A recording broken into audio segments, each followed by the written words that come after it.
Birde akşam havdip buraydım yanı yaşıllan bir hacet yerinden ağuşun torğu uçtu.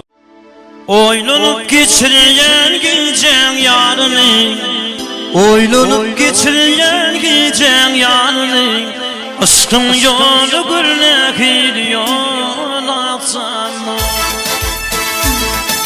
Demeli sevmedim başka birini, demeli sevmedim başka birini, başka kıyılır senin yanından atsam o.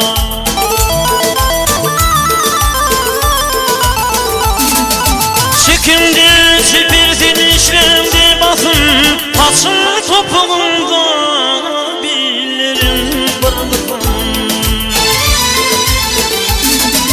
Senin vasfın söyle varşan yar sesin, senin vasfın söyle varşan yar sesin, dilimizin bolsun dilim lanatsan o.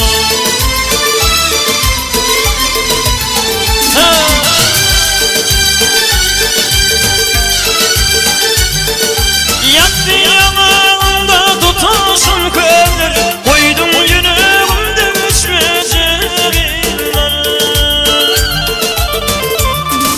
Gelip geçey beni büyüyen kıyılar, değiştirdim senin yanından atsam o.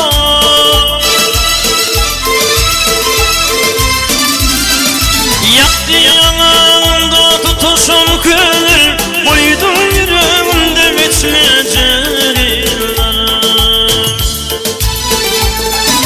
Gelip geçey beni bir yerde yıllar, gelip geçey beni bir yerde yıllar, değiştirsin senin yanından atsam ha.